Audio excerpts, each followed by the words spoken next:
Assalomu alaykum hammaga. Flutter darsliklarimizni davom ettiramiz. Bugungi darsimizda Flutter'dagi bazaviy widgetlar haqida o'rganib chiqamiz.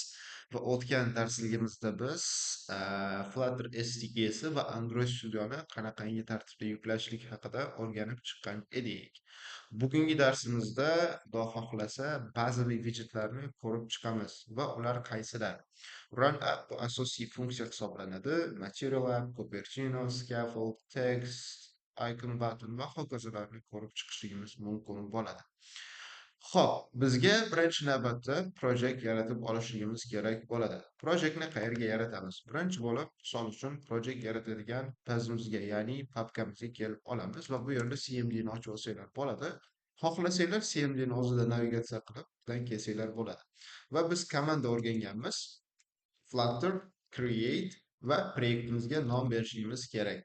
Bazaviy widgetlar deb nom beramiz va enter tugmasini bosamiz. Bizda bazaviy widgetlar Flutter proyekti yaratilinib beriladi. Va endi shu bazaviy widgetlarga o'tib olib, uni VS ochib olsak bo'ladi. Mana ko'rib turganinglardek VS proyektimiz ochildi. Endi dasturimizni ishlatib ko'rishlikdan oldin birinchi run berib yuboramiz albatta. Bu yerda e'tibor bersanglar, bizda proyekt yaratilgan va ichida nimadir kodlar bor. Birinchi bo'lib, eng birinchi navbatda proyekt yaratgandan so'ng uni ishlatib ko'rishlik kerak bo'ladi. Va qurilma tanlashimiz kerak. Bu yerda Chrome bor, Windows, Medium foni bor. O'tgan darsimizda ham biz shunaqangi qilib, mana shunaqangi emulyatorlarni yaratishni ko'rsatib berganimiz. Xo'p, proyekt yaratishning yana ikkinchi usul ham bor. Ctrl Shift B ni bosadigan bo'lsak, bu yerda New Project komandasi chiqadi. Va bu chiqishlik uchun CMD tool'lar install qilingan bo'lishi kerak bo'ladi. Va proyektimizni ikki xil usulda run qilsak bo'ladi: debugging va debugsiz. Debug bilan run qilishni hozirchalik boshlab turaveringlar. Bu haqida ham chuqurroq ko'rib chiqamiz, Xudo xohlasa. Xo'p, proyektimizga run berib yubordik va endi ichidagi bor papkalarda tanishib chiqadigan bo'lsak, e'tibor bergan bo'lsanglar, birinchi hozir build papkasi paydo bo'lib qoldi. Bu proyekt yaratganimizda yo'q edi. Proyektga run berganimizdan so'ng, ishlatganimizdan so'ng avtomatik ravishda bu papka yaratilinib beriladi. Xo'p, Android. Android, ya'ni Androidga tegishli bo'lgan native kodlardan tashkil topadigan papka hisoblanadi. Uni o'zgartirish kerak emas. Qachonki biz majbur bo'lsak, Androidga tegishli bo'lgan sozlamalarni o'zgartirishlikka o'sha paytda o'zgartirsak bo'ladi. iOSda ham xuddi shunaqa native kodlar bor, iOSga tegishli bo'lgan. Kodimiz biz Flutter'da frameworkda yozamiz, ya'ni Dart tilidan foydalanib va ular avtomatik ravishda biz qurmoqchi bo'lgan platformaga compile bo'lib, native kodga o'tkazilib, o'shanda run bo'lib beriladi. Va xuddi shunaqa Linux, macOS bor va Windows bor. Va e'tiborga sazovor joylardan bittasi test papkasi hisoblanadi. Test papkasida biz proyektimiz uchun testlar yozishimiz kerak bo'ladi. Ya'ni yozishingiz mumkin. Aynan shart degan joy yo'q. Xohlasanglar o'chirib tashlanglar ham hozirchalik hech narsa qilmaydi. Qachonki testlash darsini ko'rganimizda buni ko'rib ketsak bo'ladi. Git ignore, ya'ni bu kodimizni push qilayotgan vaqtimizda qaysidir kiritib ketgan fayl yoki folderlarimizni shunchaki e'tiborga olmasdan ularni push qilish imkoniyatini bermaydi. Ya'ni shunaqa. Xo'p, pubspec.yaml umumiy bu fayl ichida proyektimizni settings'i joylashgan bo'ladi. Uning nomi, description'i, versioni, Dart SDK'si, shu proyektimiz foydalanayotgan pakejlar haqida ma'lumotlarni olsak bo'ladi.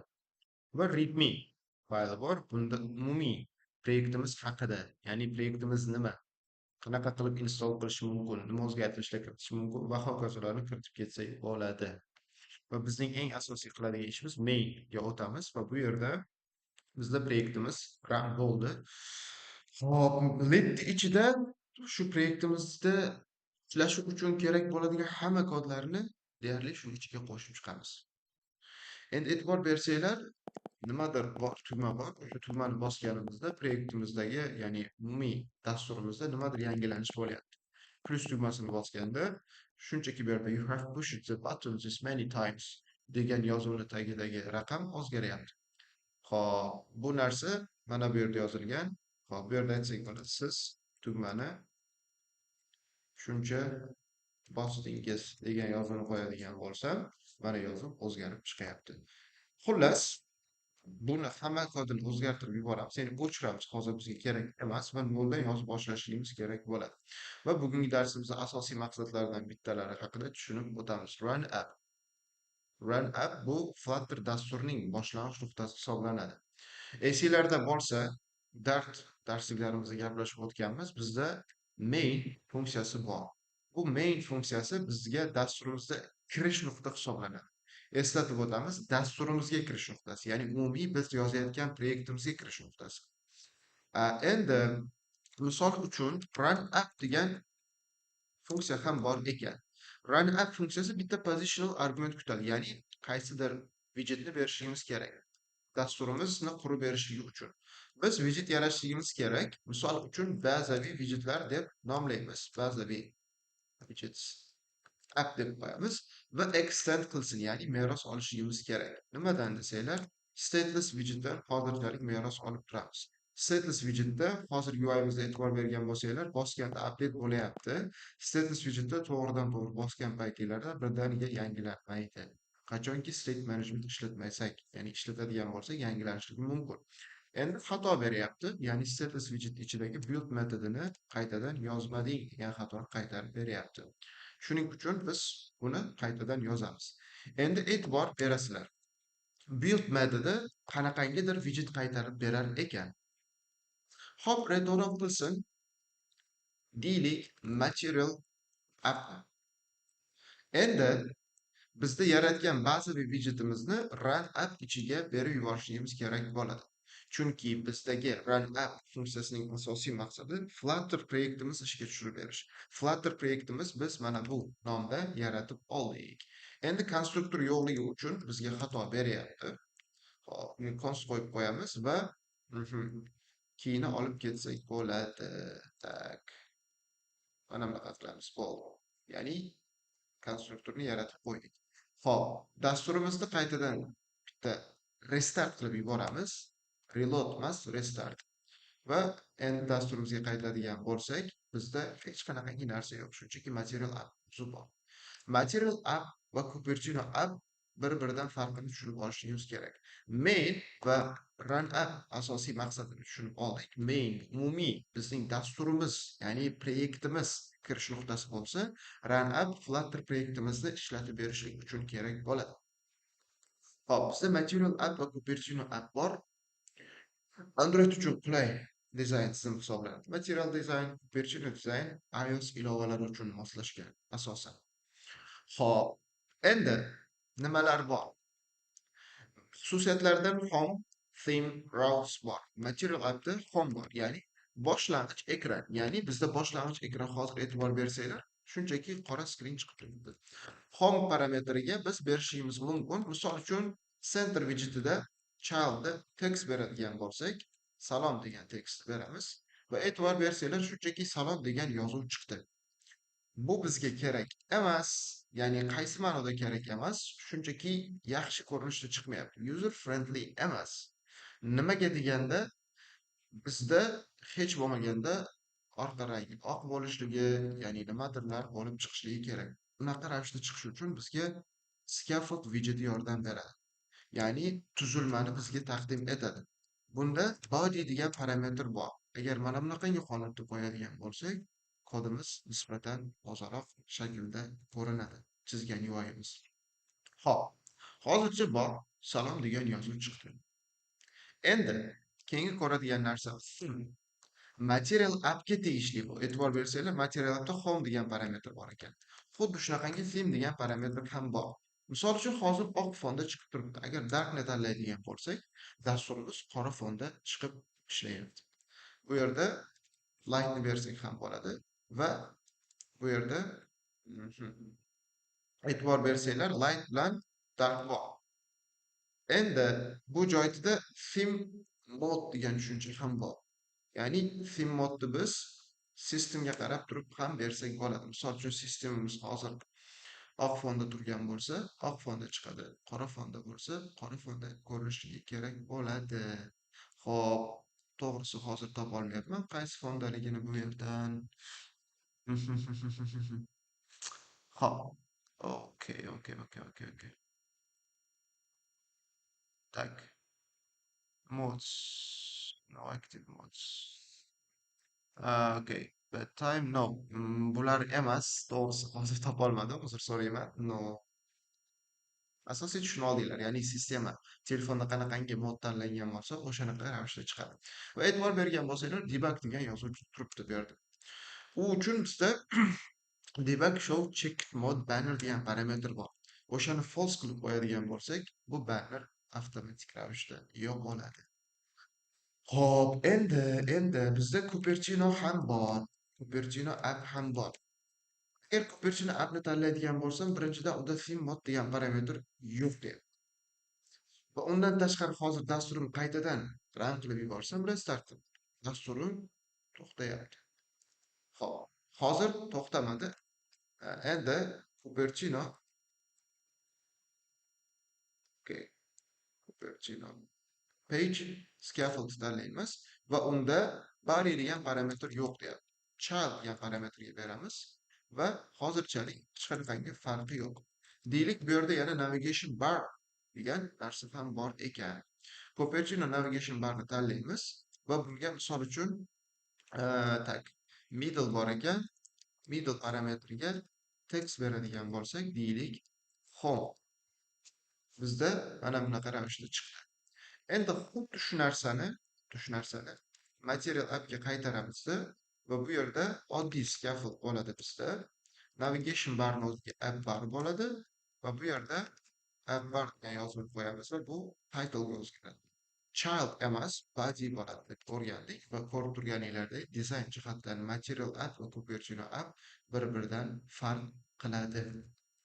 Xo'p, farqlarni ko'rib chiqsak bo'ladi. Yana bu yerda bu narsani internetga kirib turib ham qidirib ko'rsanglar bo'ladi. Material app vs misol uchun Cupertino. Cupertino app. Farqlari haqida ko'plab maqolalar va hujjatlar bor. Chiqsak bo'ladi. Va e'tibor beringlar, scaffold. Scaffold bugungi mavzumizni asosiy qismi hisoblanadi. Scaffold klassi material dizayn ilovalari uchun visual tuzilma hisoblanadi. Ya'ni biz foydalanishimiz mumkin bo'lgan app bar, body, floating action button, drawer, bottom navigation bar kabi tayyor parametrlarni bizga taqdim etadi. App bar ilovaning yuqori qismida sarlavha yoki navigatsiya paneli uchun ishlatilar ekan. Xo'p, hozir ko'rdik sarlavha. Ya'ni mana shu skrinimizni sarlavhasini kiritib ketsak bo'lar ekan. Xo'p, navigatsiya qismi qayerda bo'ladi? App barning ichida, e'tibor beringlar, Flutterda hamma narsa widgetdan iborat. Ya'ni widgetlar ichma-ich bo'lishi mumkin. App barning ichida bir nechta widgetlar bo'lishi mumkin, ya'ni parametrlar. Bu yerda actions parametr bor ekan. Bu list of widgetlarni qabul qilar ekan. Ya'ni har qanaqangi widgetni qabul qilishi mumkin. Bugungi darsimizda biz icon button va iconni ham ko'rib o'tishimiz kerak bo'ladi. Masalan, icon buttonni tanladik. Icon button bosilganda funksiya berishimiz kerak. Hozirchalik bo'sh funksiya beramiz va unga icon berishimiz kerak. Deylik, hop, send degan iconni qo'yamiz bu yerda. Ana endi e'tibor bersanglar, send degan icon bor va u bosilyapti. Mana e'tibor bersanglar. Endi bosilganida nimadir qilishligi kerak. Biz misol uchun shu yerda konsolda send icon bosildi degan yozuvni qoldiramiz. Misol uchun. Va konsolni bitta tozalab olamiz bu yerda. Dasturimizga o'tamizda mana send icon bosildi degan yozuv ko'rib turganinglardek mana bu yerda chiqib ko'rinyapti bizda. Xo'p, mana shu actionlarni ko'rib chiqsak bo'ladi. Va undan tashqari bizda body qismi bor. Ya'ni mana bu yerda ko'rib turgan hamma narsa body qismida. Ya'ni bodyda hozir shunchaki centerda salom degan yozuvni chiqarib qo'ydik. Scaffoldda biz background colorni bersak ham bo'ladi. Bu colors parametrini qabul qiladi. Colorni umumiy bu yerda berishingiz mumkin. Masalan, teal rangi. Mana ko'rib turganinglarda mana body qismi app bardan farqlanadi. Endi app barni ham rangini o'zgartirish mumkinmi desanglar, ha, agar bu yerda ham o'tib bir xil rangni beradigan bo'lsak, misol uchun teal rangini yoki sal boshqacha rangni beramiz. Nisbatan mana bir-biridan farq qilib turibdi. Xo'p, endi bizda floating action button bor. Ko'pincha tez ishlatiladigan harakatlar uchun qo'shilar ekan. Bu hozir ko'rib chiqayotgan ham parametrlarimiz scaffoldga tegishli. Ya'ni scaffoldda hozir men floating action button yozsam, bunga e'tibor bersanglar, widget qabul qilar ekan. Demak, har qanaqangi widgetni olib kelishlik mumkin. Floating action button o'zi ham bor. Bu yerda bosganda, misol uchun, empty funksiya beramiz va save qilaman. Ko'rib turganinglardek tugma ko'rindi. Lekin hech qanaqangi narsa yo'q. Child bo'sh bo'lganligi uchun ham shunaqa. Misol uchun, childga oddiy tekst beradigan bo'lsam, f degan harf bilan va f ko'rindi mana bu joyda, e'tibor bersanglar. Faqatgina tekst emas, bunga icon ham bersak bo'ladi. Misol uchun, icon beradigan bo'lsak, icons.home. Misol uchun plus, ya'ni add beradigan bo'lsak, dasturimiz boshida shunaqangi tugma chiqqan edi. Va e'tibor bersanglar, bizda tugma bor va u bosilyapti. Bosilayotganini ko'rish uchun dog qo'shib ketsak bo'ladi. Hozirchalik kerak emas. Va drawer bor, ya'ni yon panel hisoblanadi scaffoldda. Okey. Drawerni qo'yamiz va bu yerda childga, misol uchun, list view degan parametr bor, widget bor, to'g'rirog'i. Drawer tak header qo'yamiz, childga tekstda header qo'yamiz. Va bir ikkita widget qo'shishimiz mumkin bo'ladi. Ya'ni deylik, list yokida oddiy konteyner widgeti bor. O'sha konteynerni qo'yib ketsak bo'ladi. Childga tekst beramiz. Misol uchun, birinchi yokida profile, ya'ni profil qismi xuddi shunaqa konteyner, ikkinchisi settings bo'lsin. E'tibor bersanglar, mana bu joyda drawer bor va drawerda e'tibor bersanglar, bosgan paytimizda avtomatik ravishda mana ochilib beryapti. Ko'rib turganingizdek, profile settings degan narsalar bor va header qismida shunchaki tekst qoldirganligi uchun ham tekstni o'zi ko'rinyapti. Buni ichida ham turli xil parametrlari bor. Ko'rib turganingizdek, duration, margin, curve va hokazolar. Va misol uchun konteynerimizga color berib ko'radigan bo'lsak, rang berib ko'radigan bo'lsak, biz farqini his qilishimiz mumkin bo'ladi. Colors.yellow. Mana ko'rib turganingizdek, yellow emas, misol uchun green rang beramiz. Mana ikkita turgan parametrimiz, ya'ni widgetlarimiz bir-biridan farqini ko'rib o'tsak bo'ladi. Mana shu drawer hisoblanadi. Hop, endi persistent footer buttons. Bu ham scaffoldga tegishli persistent footer buttons. E'tibor bersak, bu ham list of widgetlar qabul qilar ekan. Misol uchun, bunda ham icon button qo'yadigan bo'lsak, misol uchun icon buttonni fill it. Bosganda hozirchalik hech narsa qilmasin. Iconida icons dot tag email qo'yishimiz mumkin, misol uchun. Va e'tibor bersanglar, pastki qismida mana persistent footer chiqdi. Endi bizda bottom navigation bar ham bor. Bottom navigation barni qo'yadigan bo'lsak, bu yerda items qabul qiladi. Bu ham list. Bottom navigation bar item bersak bo'ladi. Bunda ham iconini icons dot deylik apple qo'yamiz. Endi e'tibor beringlar, bizda xato berdi va bu birinchi xatoyimiz hisoblanadi. Assertion error berdi, ya'ni itemsni uzunligi, hozir biz ishlatayotgan bottom navigation barni itemlarning uzunligi kamida 2 yoki undan ko'p bo'lishi kerak. Bizda hozir bittagina borligi uchun ham xatoni olyapmiz. Misol uchun, yana bitta qo'yamizda, bunisi apple emas, deylik settings degan iconni qo'yamiz. Va endi qaytadan restart qilib ko'ramiz dasturimizni. Bizda yana xato chiqadi. Label topilmadi, ya'ni bottom navigation barda itemlarning ichida label ham berib ketishlik kerak, ya'ni nomini. Bu yerda aytishimiz mumkin. Apple, bunisida labelimiz settings, ya'ni sozlamalar. Va qaytadan dasturimizni restart qilib olamiz. Restart qilganimizdan keyin mana ko'rib tursanglar, bizda chiqdi ikkita bottom navigation bar. Persistent footer header mana bu yuqori qismda footer buttonlar chiqdi. Xo'p, keyingi ko'rishimiz kerak bo'lgan narsa size box hisoblanadi. Deylik, bu yerda hozir persistent footer header olib tashlab turamiz, kerak emas. Deylik, salom yozuvidan keyin nimadir qo'shmoqchiman. Salom yozuvida hozir bittagina child qabul qilar ekan center widgetimiz. Lekin biz yozuvni tagma-tag yoki yonma-yon joylashtirmoqchimiz. Layout widgetlaridan column yoki biz foydalanishimiz mumkin row. Bu yerda row beramiz va row o'ziga bir nechta farzandlarni olishligi mumkin. Yonma-yon joylashtirmoqchi bo'lsak va keyingi tekstimni joylashtirmoqchiman. Salom dunyo degan yozuv. Ko'rib turganinglardek salom dunyo bir-biriga zich bo'lib yopishib qoldi. Endi orasiga qanchadir joy tashlashimiz kerak. Buning uchun size box ishlatamiz va misol uchun 15 piksel tashlab bersin. 15 piksel tashlab bergandan keyin yozuvlarimiz mana ko'rib turganinglardek orasida joy tashlab chiqdi. Misol uchun tekstimiz o'rtada chiqib turgan, hozir o'rtada chiqmayapti. Buning uchun main access alignmentni center qilib qo'yadigan bo'lsak, bizda o'rtada chiqadi. Xudo xohlasa layout widgetlari haqida ham to'la darsimiz bo'ladi inshaalloh. Endi text widgetini to'liq ko'rib chiqadigan bo'lsak, text widgetida nimalar bor, qanaqa parametrlarni ishlatsak bo'ladi. Text widget bu Flutter'dagi eng asosiy widgetlardan biri bo'lib, ekrandagi matnni ko'rsatish uchun ishlatiladi.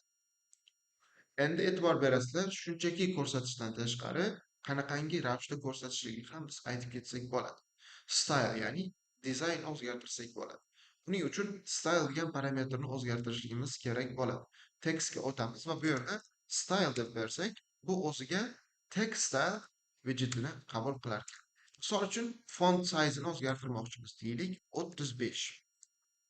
Ana endi dasturimizga qaraydigan bo'lsak, salom yozuvi nisbatan katta holatda chiqdi va colorni ham o'zgartirsak bo'ladi, ya'ni rangini. Misol uchun bizga kerak bo'ladi white, ya'ni oq rang. Hozir ko'rib turganinglardek oq rangga o'zgardi va hokazo berib chiqishligimiz mumkin. Ko'p parametri bor bu yerda ko'rib turganinglardek. Hop, font style bor, deylik font family bor, background colorlari bor. Hammasini ko'rib chiqsak bo'ladi. No, asosiy tushunib oldinglar qanaqangi qilib deylik dizaynni o'zgartirishlik mumkin bizda. Font weight bor misol uchun.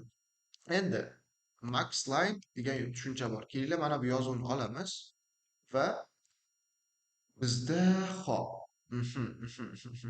Mana bu yerda deylik app bardagi tekstni o'zgartiramiz. Buni mana bunaqa ravishda qoldiramiz va ko'rib turganinglardek app barda avtomatik ravishda nuqta qo'yib berdi. Xo'p, buni app barda emas, misol uchun biz boshqa joyda o'zgartirishimiz ham mumkin. Shu yerda salom yozuvini o'rniga qo'yamiz. Mana ekranga sig'may qoldi. Bu yerda overflow berdi. Mana bu joyda qaraydigan bo'lsak, overflow berib yuborgan, debug konsolda ham ko'rsak bo'ladi. Endi buni qanaqa yechim bersak bo'ladi? Max line degan parametr bor, u text widgetning o'zida bo'ladi. Misol uchun ko'pi bilan necha qator olishligi mumkin shu tekstimiz? 2 qator. Va agar overflow bo'lib ketadigan bo'lsa nima qilsin? Text overflow berishimiz kerak. Bu yerda deylik, uchta nuqta qo'yib qo'ysin. Endi e'tibor beringlar, bu yerda restart qilib olamiz. Umumiy hozir tekstimiz qancha joy olishligini bilmayapti.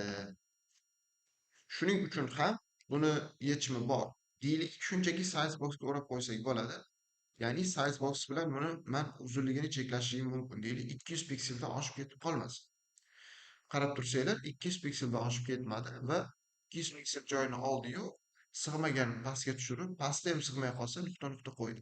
Agar 3 qator qiladigan bo'lsak, 3 qator, 4 qator qiladigan bo'lsak, 4 qator bo'lib chiqadi bizda. Xo'p, endi alignment degan narsa ham bor. Ya'ni tekstni joylashuvi. Bu yerda text align va text align centerni tanlaydigan bo'lsak, tekstimiz alignment o'zgaradi. Misol uchun end qo'yadigan bo'lsak, bunaqa ravishda, start qo'yadigan bo'lsak, by default ko'rinishda chiqishligi kerak. Center nisbatan chiroyli ko'rinishda chiqadi. Hammasi o'rtada align bo'lib chiqadi. Va rich text bor. Rich text ko'pincha holatlarda bizda ishlatiladi. Login skrinlarda, boshqa skrinlarda ko'rsak bo'ladi. Xo'p, bizda hozirchalik mana bu tekstlarimiz hammasini o'chirib turamiz va bu yerda rich text deb yozamiz. Rich text o'ziga inline span degan widget qabul qilar ekan. Inline span deb yozib bu yerda initialize qilamiz desak, abstract class bo'lganligi uchun ham undan obyekt yaratish mumkin emasligi haqida bizga xatoni chiqarib beryapti. Xo'p, bizda text span degan widget bor. Qaysiki ko'rib turganinglardek inline spandan meros olib ishlatadigan. Xo'p, okey. Endi nima yozishimiz mumkin? Bunda children parametri bor va text parametri bor. Misol uchun, ko'pincha holatda ko'rasizlar already haven't count. Account.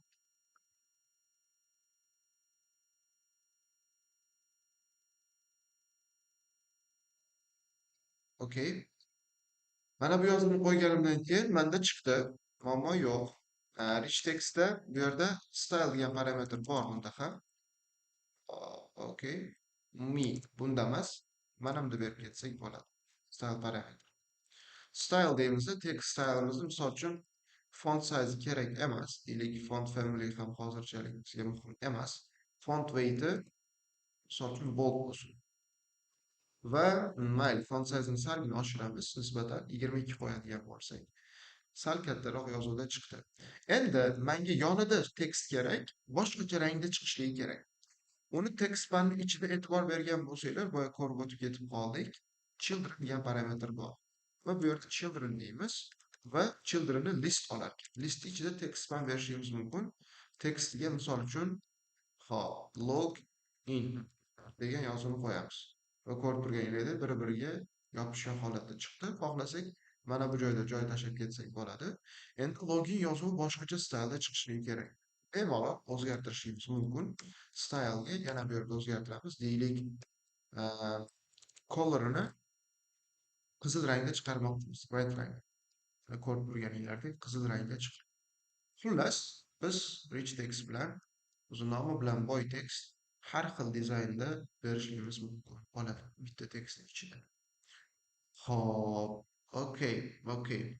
Icon. Iconni ko'rib o'tdik.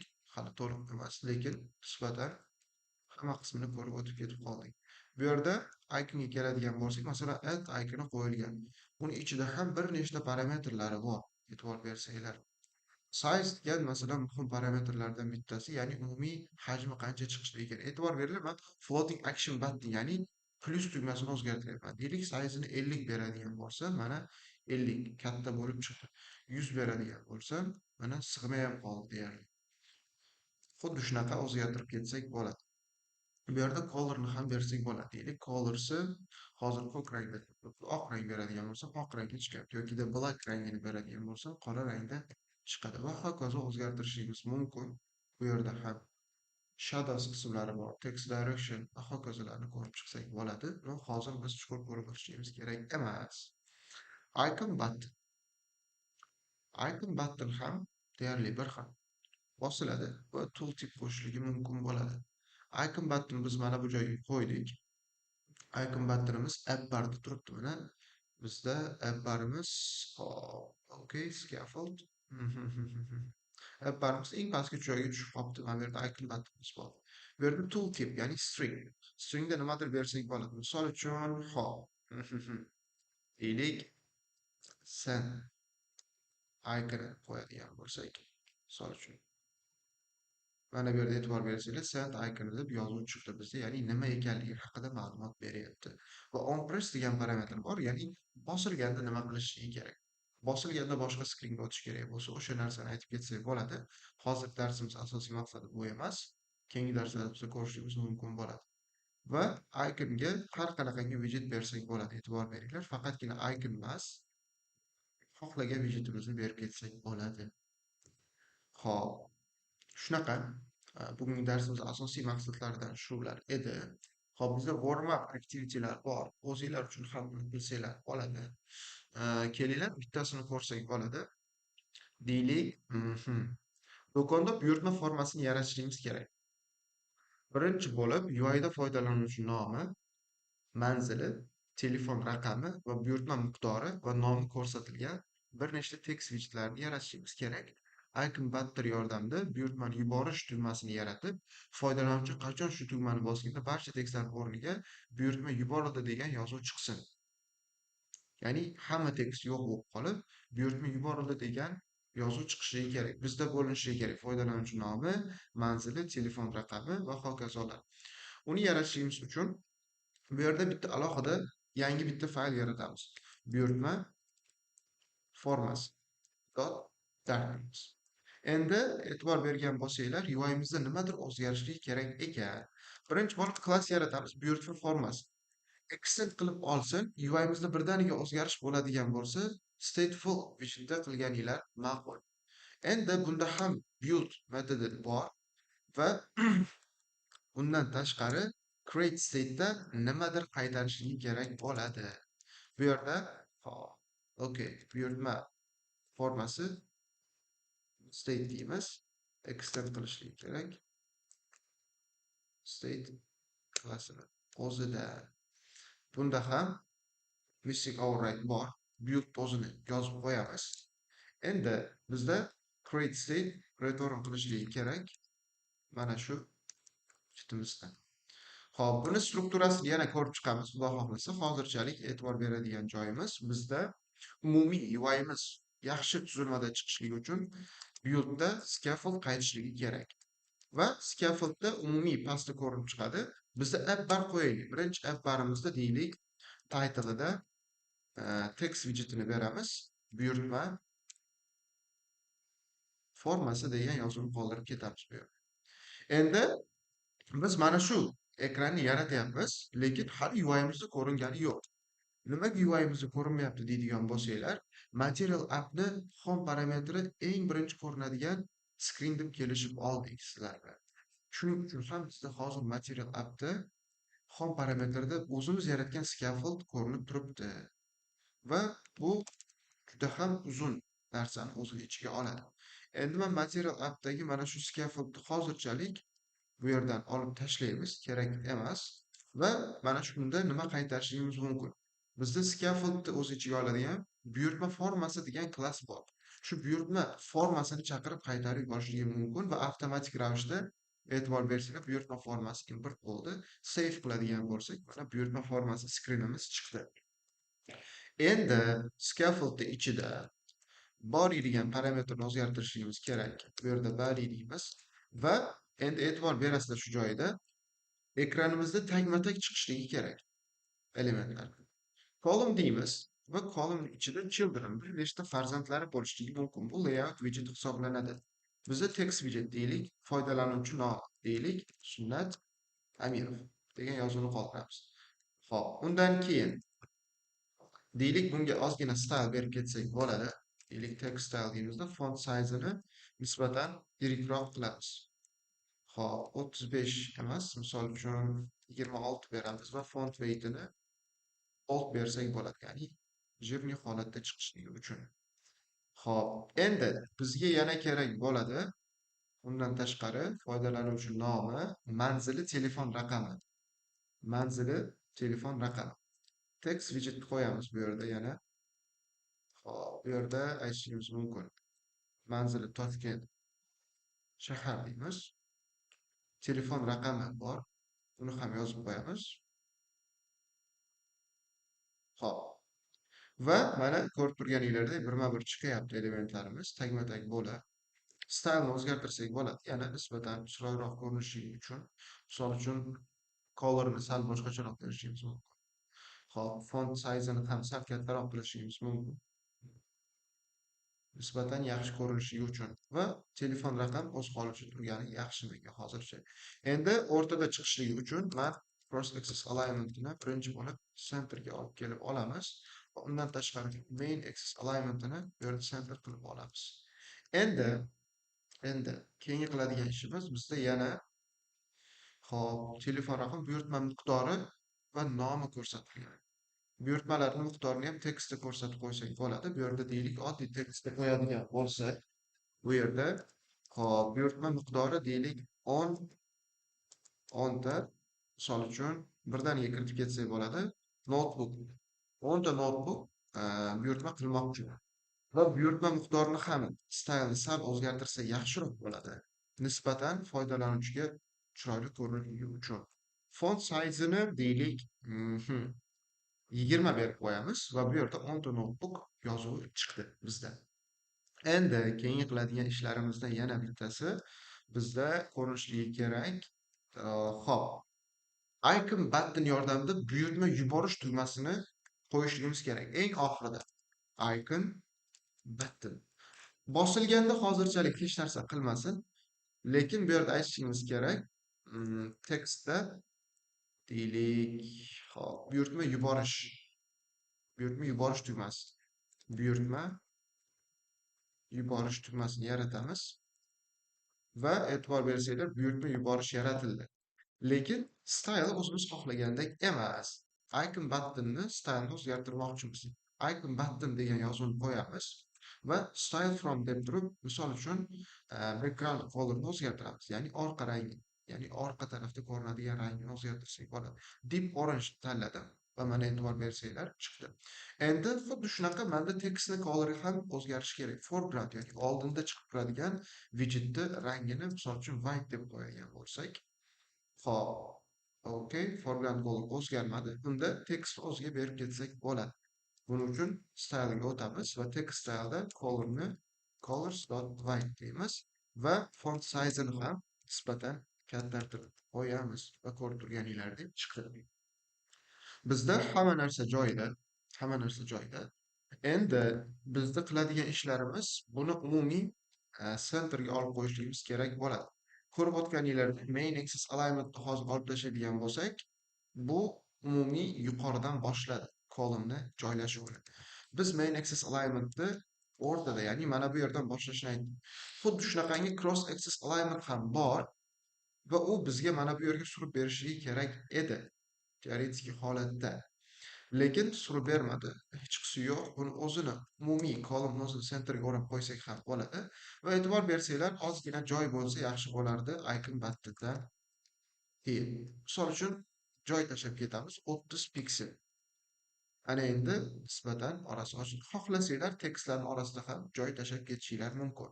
Endigi qiladigan ishimiz bizda berilgan topshiriq bo'yicha foydalanuvchi qachon shu tugmani bosganda hamma ko'rinib turgan mana bu nomi, manzili tekstlarning o'rniga buyurtma yuborildi degan yozuv chiqishligi kerak ekan. Endi savol tug'iladi, buyurtma yuborildi yoki yuborilmaganini yokida mana bu tugma bosildi yoki bosilmaganini qayerdan bilsak bo'ladi? Birinchi bo'lib print qo'yib ketamiz. Deylik, tugma bosildi. Va biza debug konsolda qarab tursak bo'ladi. Bu tugma bosildi degan yozuv chiqayapti. Bizda shunaqangi flag bo'lishligi kerak, ya'ni bayroq. U o'zgarishligi kerak. Misol uchun uni mana bu yerda yaratsak bo'ladi. Boolean qiymatda is pressed, ya'ni bosildimi yoki yo'qmi. Boshida o'z-o'zidan bu narsamiz false bo'ladi. Ya'ni bosilmagan ham. Qachon tugma bosilganda is pressed tugmamiz misol uchun true ga o'zgarsin, misol uchun. Agar hozir mana bu yerda is pressed qiymatini chiqarib ko'radigan bo'lsak va bosilishidan oldin, ya'ni true bo'lishidan oldin ham qiymatini ko'radigan bo'lsak, mana false keyin true ga o'zgardi. Xuddi shunaqa mana 2 marta true chiqdi. Demak, biz qachon mana bu yerda tugma bosilgan paytida bularni o'rniga chiqarishimiz mumkin. Buyurtma qabul qilindi yoki yuborildi degan yozuvni chiqarishimiz mumkin ekan. Endi har bittasini tekshirib chiqsak bo'ladi ternary bilan. Misol uchun deylik, agar bosilgan bo'lsa, tekst chiqishligi kerak o'zi aslida yokida bu yerda size box qo'yib qo'ysak bo'ladi. Misol uchun. Agar bosilmagan holatda hech narsa chiqmasin misol uchun. Endi qaranglar, ism yo'qolib qoldi. Ism yo'qolib qoldi. Chunki qiymatimiz true ga o'zgardi. Lekin biz hozir bitta mana bunaqangi ravishda qo'yib chiqadigan bo'lsak, misol uchun hamma yozuv yo'qolib qoldi. Zo'r, lekin bu ishimiz nisbatan xato hisoblanadi. Ya'ni umumiy olganda kodda xato emas, biz practice hisoblanmaydi. Shuning uchun nima qilsak bo'ladi? Biz umumiy mana shu tugmalarni o'zini ham yoki yozuvlarni o'zini ham bitta widgetga jamlab qo'ysak bo'ladi. Misol uchun columnga jamlaydigan bo'lsa, children'lariga hamma mana shu yaratgan tekstlarimizni shunday olamiz-u, bu yerga beradigan bo'lsak, endi is pressedni misol uchun false ga o'zgartiramiz va bu yerda qarab tursanglar, mana hozirchalik chiqib turibdi. Endi nima qilamiz? Bitta joyi sizlarni chalg'itishi mumkin. Column ichida column bo'lib ketyapti, yana nimadirlar. Bu Flutter'da o'zi shunaqa. Widgetlar ichma-ich qurilishligi mumkin. Endi qachon column chiqsin? Qachon is pressedni qiymati false bo'lganda chiqishligi kerak. True bo'lgan holatda nima chiqishligi kerak desanglar, buni to'g'ri ishlatmasak ham bo'ladi.